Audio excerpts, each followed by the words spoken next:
What's up, LEGO builders? This LEGO Mech project has been looming large, literally, in my mind a lot recently. I want to get it done, but I also want to get it done right. Over the previous episodes, I've gotten so much built, but I feel like the project is at a point where it's time to slow down and start doing revisions. There are weak points in designs that need to be improved, and I want to focus on those. But before you tune out, I also want to build the head, which may not seem related to my plan at all, but we'll get into that. If you're ready, make sure to open fire on that like button, and let's get started. Despite all the progress I made last episode, there are some loose ends that need to be addressed. When mock building, it can be tempting to always want to keep moving on to the next exciting element of a build instead of going back and improving on what's already done. It can be tedious work like fixing weak points or adding filler brick, but neglecting such things can produce a mock with a weak foundation. So I think it's best to officially pump the brakes on building new sections of this mech until I can strengthen what's already finished. Starting with the hips. I had a number of people express concern that I didn't use enough pins when connecting these two wheels that make up the hip joint. The problem is, when joined together, most of the time the holes in each wheel won't line up, and when they do, the wheels are out of alignment with the legs and torso.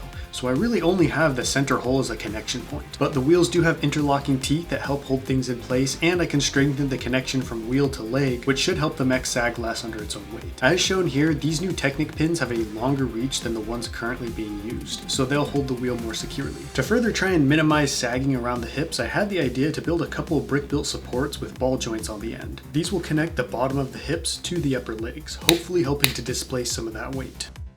Now, I wasn't thrilled about this idea because I think the supports aren't the prettiest looking things, and I feel like they might mess with the pipes and stick out like a sore thumb. But in this case, functionality wins out over aesthetic. Now it's time to address the feet. They have a problem sliding under the weight of the mech, further inflaming the whole sagging issue. I got a great suggestion from a couple of viewers to stick rubber wheels in the bottoms of the feet to provide some much needed traction. And I have just the piece in mind. This smooth racing tire is small enough that I can fit quite a few in the feet, and the best part is they're only slightly taller than a brick on its side, and the feet are essentially 2 bricks on their sides tall, meaning I can bury this in the topmost layer and the wheel will just barely poke out of the bottom of the foot. The rubber tire also protrudes out over the wheel, so that won't scrape on the ground. The feet are very strong, but the underside is a little messy, so don't judge the holes in weird building methods. I wasn't planning on ever having to show this on camera. My plan is to put 5 wheels in each foot, spaced out to provide maximum traction. I had to disassemble the foot more than I thought, but if this works, it'll be well worth the effort. This is the chosen layout. 2 towards the back, 2 towards the front, and 1 in the middle. I put the wheels on only one of the feet first so we can see the difference they make. You can see here the rubber infused foot doesn't move at all under the pressure, and when both feet have wheels, there is no movement at all. I was expecting there to still be at least a little, so this is a big win. This is the best I can do for now as far as improvements, and the build is definitely more stable, though I will continue to strengthen the hips as more ideas arise.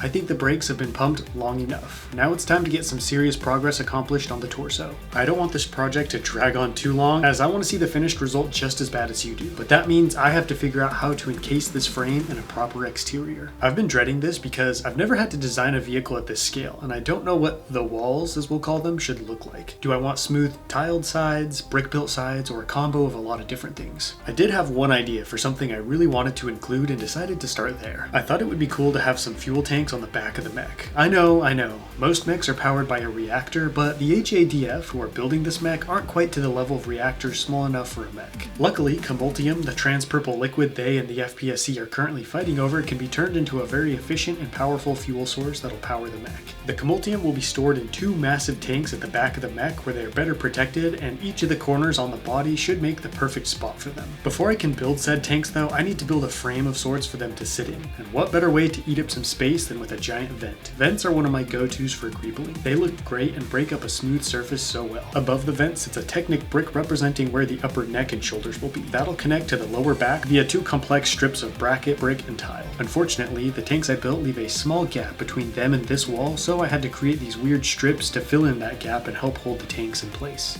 I've teased those long enough, so it's time to show you what I've been rambling about. The idea is to create 2 quarter cylinders with capped ends that when slid into place should both shape the body and provide a nice bit of detail. These molded quarter cylinder bricks will make up the bulk of the tank, with a couple smaller macaroni bricks to lengthen it. I stuck some rounded 1x2s together with the studs facing out, which provides studs on the bottom side of the tank so both caps can now be connected securely. These large sloped wedge bricks will cover the side of the tank, following the shape of the large pistons on the side of the body. After everything was built, I snapped on the wedge bricks and slid the tanks into place. Now I need something to cover up a large flat area on the very back, so I pulled out these long dark green bricks to see if they would work. I really have no idea what I want the back to look like, so at this point it's just building something, slapping it in place, and seeing if I like it. I do wish I had a better vision of what I wanted the body to look like. After almost an entire day of building, I needed a break from the torso, and for whatever reason, I felt drawn to build the head. I'm trying to get better at building what I feel inspired to work on instead of forcing myself to build whatever the schedule dictates. And in this case, it was like my brain was saying, it's time to build the head. I've had this large molded slope piece picked out as the base since day one of the project, but the edges don't have a lot of studs on them and I need to build up the side walls somehow. I tried using some shortened modified bricks placed at an angle with two facing forward to act as connection points for the walls. I tiled off the nose, then using some 2x6 curved slope bricks began fashioning the sides. Those worked really well, and the back of the head is pretty much straight, so after putting down more modified brick, I built a couple of panels that can fill in the rest of the side walls. This head is going to be the cockpit of the mech and will hold the main operating crew. As such, they need a way to be able to look out and view their surroundings. Unfortunately, LEGO doesn't make molded windshield pieces for giant mechs, at least not in the shape I need. But a few weeks ago, I built a gunship and used tile to represent the windshield with excellent results. I decided to try that again and placed a series of small headlight bricks along the edges of the head. I then attached black tile and slopes to those, adjusting them to all line up correctly. I'm super excited to build the interior because I'm not confined to a small space like with most of the vehicles I make. And this cockpit needs to be jam-packed full of cool technological stuff. Building this will also finally give me a chance to figure out exactly how many people can fit in the head. I guessed it had to be around 3 or 4, but couldn't be sure until I laid everything out and saw how many seats would fit. Each area will be for a specific crew member, just like a modern main battle tank. Except in this case, a loader isn't needed because that will be mostly automated. I'm not sure how exactly the head will fit into place with the rest of the body, so I'm adding some slopes to the sides to cover up any potential gaps between the head and body. It's almost time to celebrate because the hard part is done. The head has been mostly designed and just needs a roof. That will just match the shape of what I've been building here, and it doesn't need a whole lot. I'm thinking about maybe adding some antenna or satellites on top and maybe some lights, but all that will come later. Now I'm just trying to add some curvature to the top so it doesn't look too flat compared to the underside of the head. Of course, I can't forget the highlights, and this seems like a good spot for a large dark green stripe. I made sure the roof only attaches to the head via a couple of studs, that way I can easily remove it to showcase the interior and add the pilots. And I think it's probably time we actually meet the pilots who are tasked with operating the most expensive non-city based project in this people's history. This is the current prototype uniform, a standard HADF flying suit and combat helmet except for the commander, who is designated by a gold visor.